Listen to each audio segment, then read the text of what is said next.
오늘은 봉독했던 말씀으로 사냥꾼의 올무에서 벗어나는 법 함께 은혜 나누겠습니다.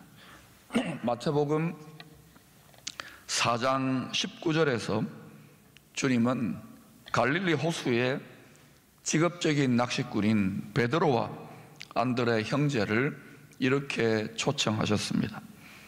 말씀하시되 나를 따라오너라. 내가 너희로 사람을 낚는 어부가 되게 하리라 하시니, 우리 모든 성도들은 사람을 낚는 어부로 초청을 받았습니다.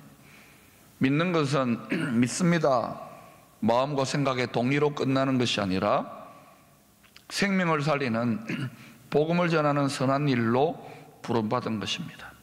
그러나 크리스찬은 많아졌지만 복음으로 생명을 살리는 사람을 낚는 어부, 이 사명을 충성스럽게 끝까지 감당하는 교회와 성도는 그렇게 많지 않은 것 같습니다.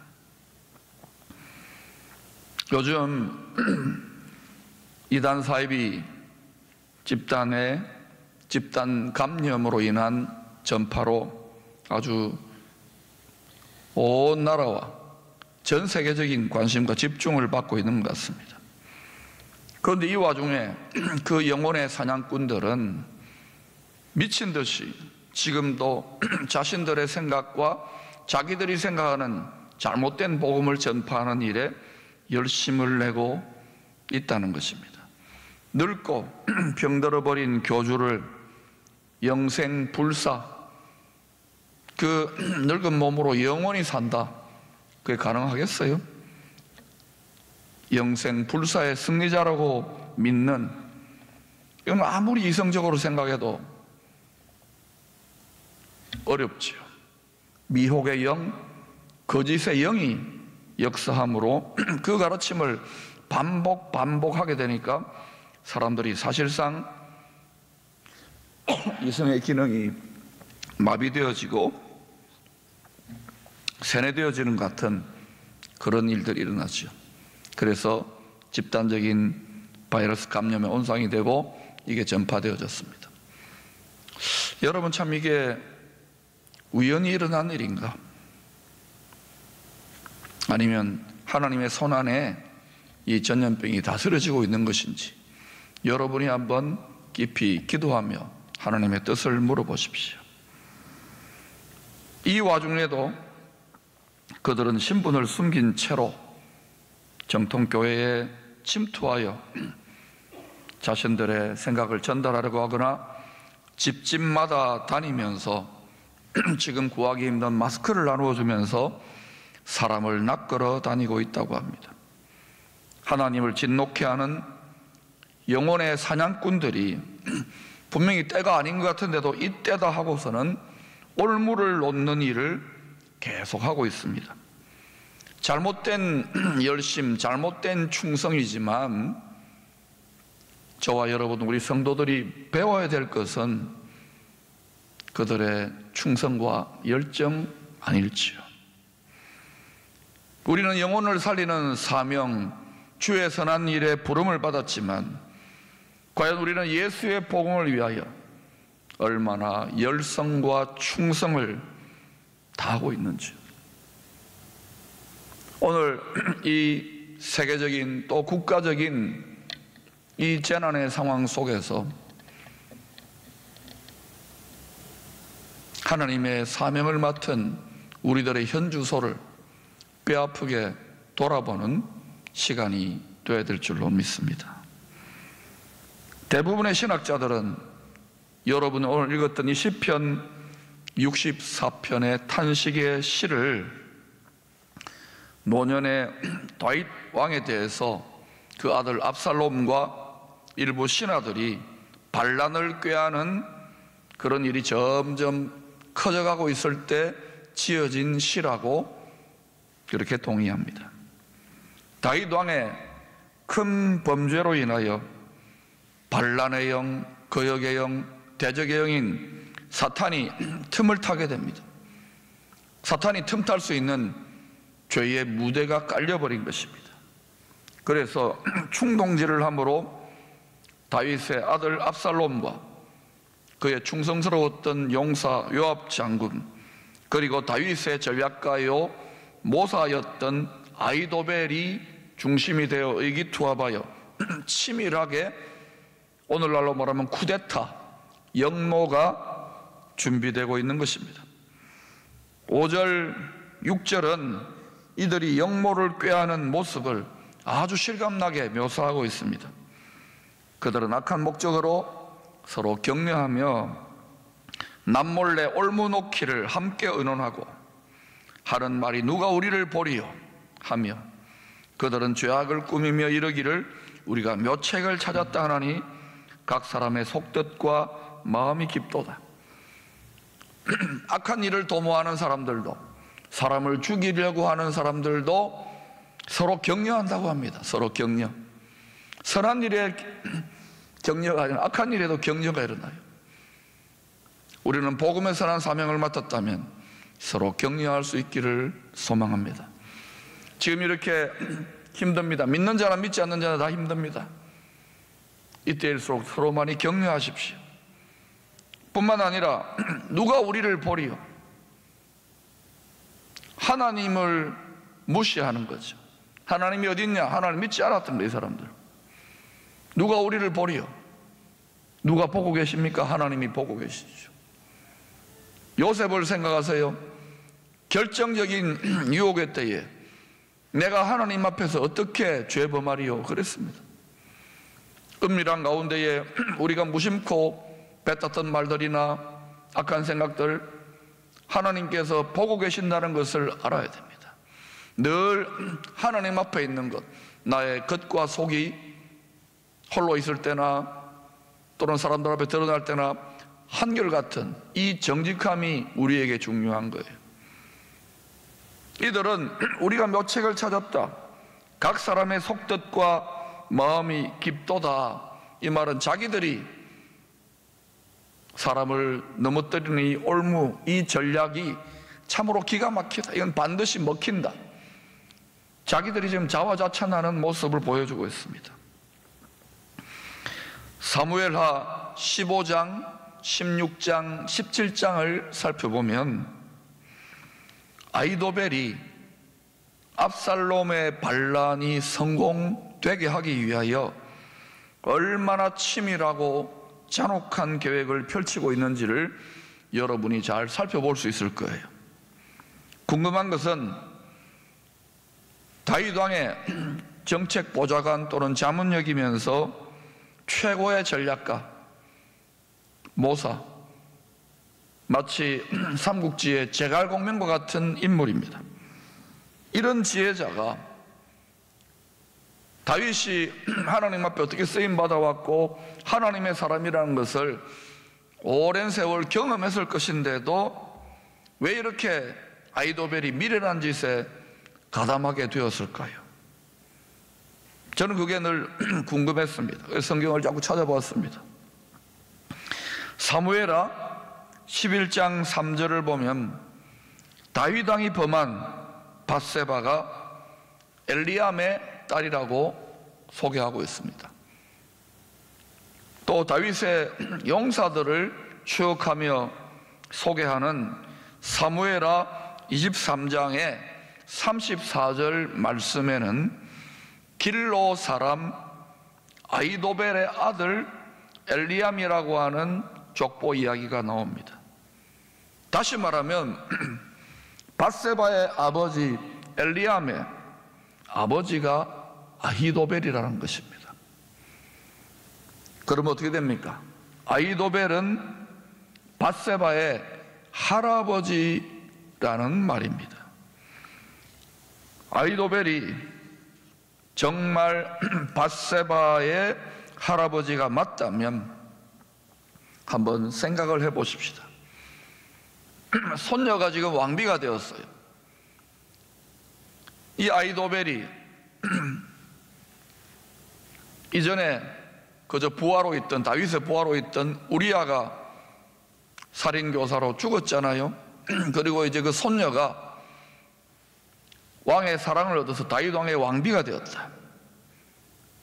그러면 가치관이 다른 사람 같으면 좋아했겠지만 이 지혜자 아히도벨은 다윗 왕이 자신의 손녀가 단란하게 행복하게 살았던 그 가정을 무너뜨려 버렸잖아요. 다윗의 범죄로. 또 예루살렘 사람들 그리고 당시 남유다 사람들에게 이 소문이 얼마나 많이 퍼져갔겠습니까? 오늘날로 말하면 신문이나 유튜브나 인터넷에 대특필되었을 것입니다.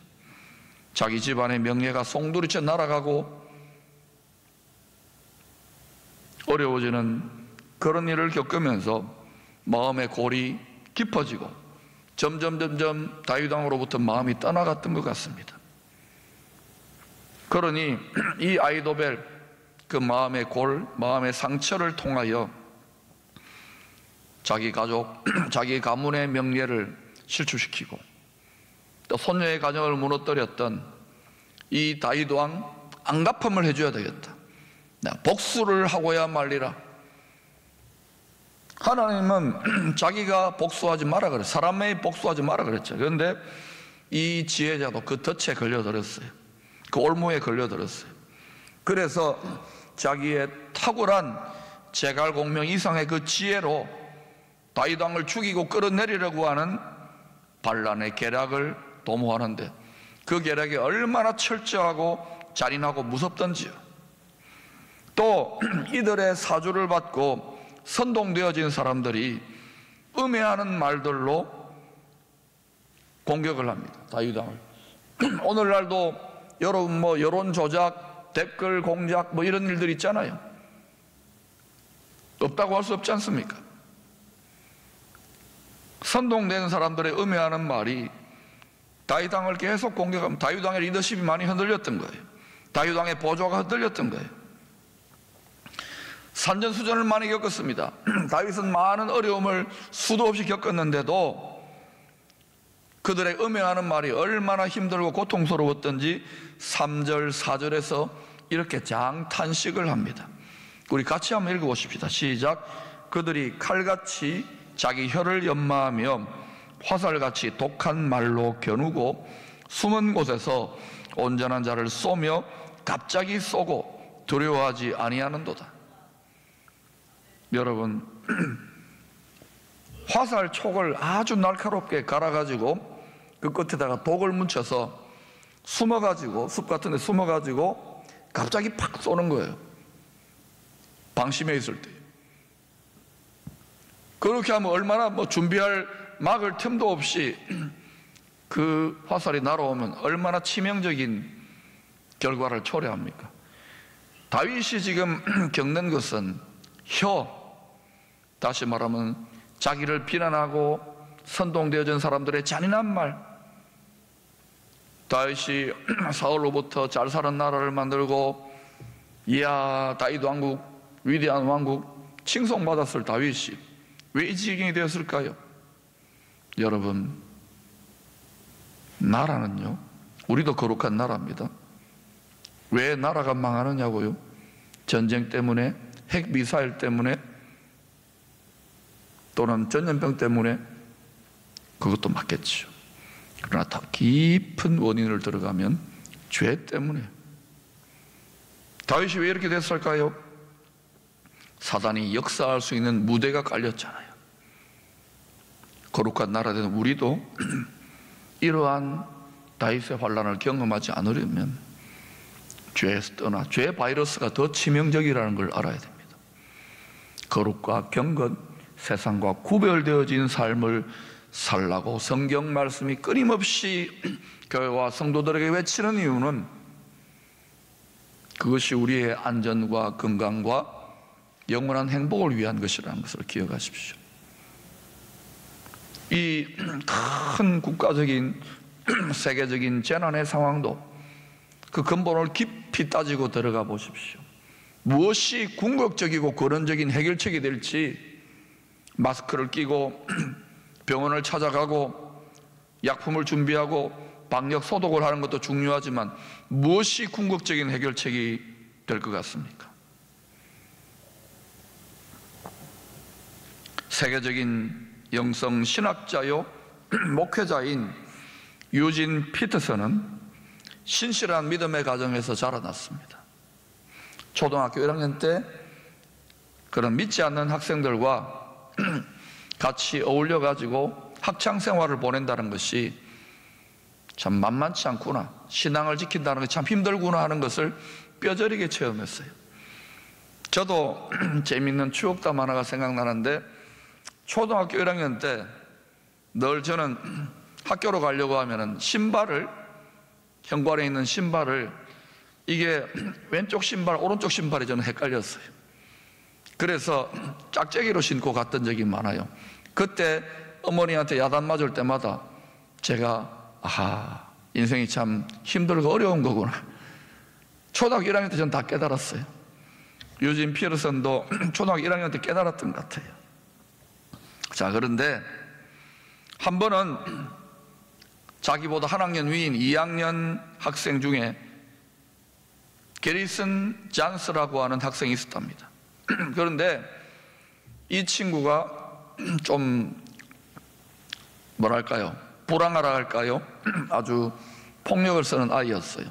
그래서 이 유진 피터슨 그 어린이를 딱 찍었던 거예요. 자기 패거리를 찍혀가지고 학교 마치고 이제 집으로 가려고 할 때에 둘러싸고 막 욕을 하면서 때려주는 거예요.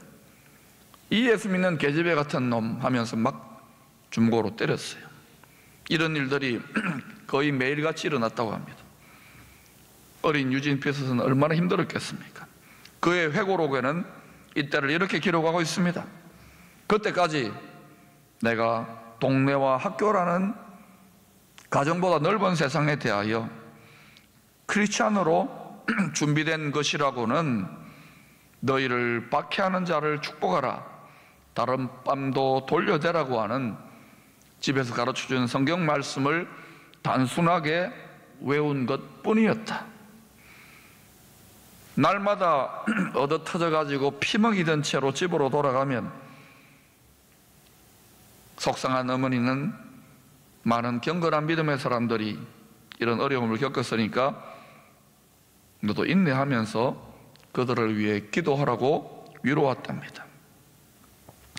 다시 어느 날 학교에서 돌아오는 길에 패거리들에게 둘러싸여가지고 막 얻어맞는 중에, 우리가 뺑 돈다 그러잖아요.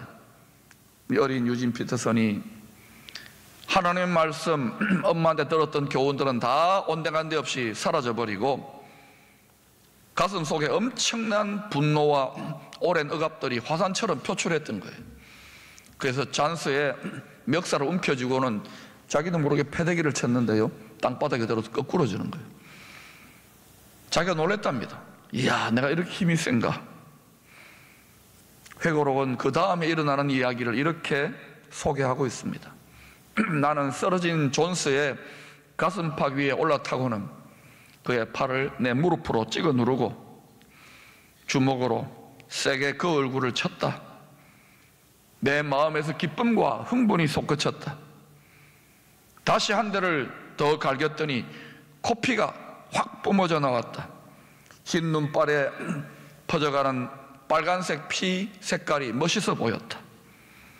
내가 게리슨에게 삼촌이라고 한번 불러봐, 그렇게 요청했더니 그는 말 알아들지 않았다. 그래서 한 방 더 갈겼다. 피가 더 솟구쳤다. 그 순간 내가 받은 성경 교육에 어머니께 들었던 말씀이 생각이 나서 다시 그때의 말을 바꾸었다. 나는 예수 그리스도를 내 구주와 주님으로 믿습니다, 이렇게 말해봐. 그런 말 알아들지 않았다. 다시 한 대 더 갈겼다. 피가 더 나왔다. 나는 예수 그리스도를 내 구주와 주님으로 믿습니다라고 말하라니까 어서 말해. 결국 그는 억지로 따라했다. 게리슨 존스는 내가 최초로 그리스도인으로 전도해서 회심시킨 사람이다. 유진 피터슨 목사님은 자신의 이런 어린 시절의 경험을 들어서 성도된 우리가 악을 대적하다가 세상의 죄악을 대적하고 악인들을 대적하다가 이렇게 더 교묘한 분노와 울분과 폭력과 저주의 영적 원수의 올무에 덫에 빠져 들어가는 것이 더 무서운 일이라고 교훈을 하고 있습니다. 여러분, 성경 말씀은 우리에게 무엇을 요구합니까? 악으로 악을 이기라가 아닙니다. 선으로 악을 이기라. 하나님의 뜻으로 악을 이기는 거예요. 제가 여러분에게 가끔 구호로 외쳤던 것이 있지요. 독종보다 강한 것은 순종이라고. 세상에 악으로 똘똘 뭉친 사람들 참 독종입니다. 끈질깁니다. 잔인합니다. 그 세상의 죄와 싸우고 투쟁하다 보면 우리 마음이 거칠어집니다. 우리 마음이 상하고 상처를 받습니다. 그리고 우리 마음속에 우리도 모르게 울분과 분노가 솟구쳐 나오면서, 혹시 여러분 억울하고 원통한 일을 하면 욕을 해본 적 없습니까? 저주해 본 적 없습니까? 죽이고 싶은 어마어마한 폭력적인 마음이 내 속에서 올라오는 경험을 해본 적은 없는지요? 우리 속에 이런 것이 모두 다 살아있다는 것을 아셔야 됩니다. 우리 주님 십자가에 달릴 때 우리 주님 어땠을까요? 주님은 제가 볼 때는 그 마음 없었다고 생각합니다.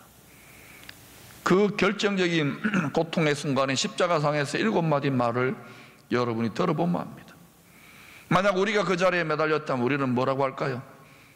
아니, 달리기 전에 그냥 저항하고 뛰어내려왔을지도 모르죠.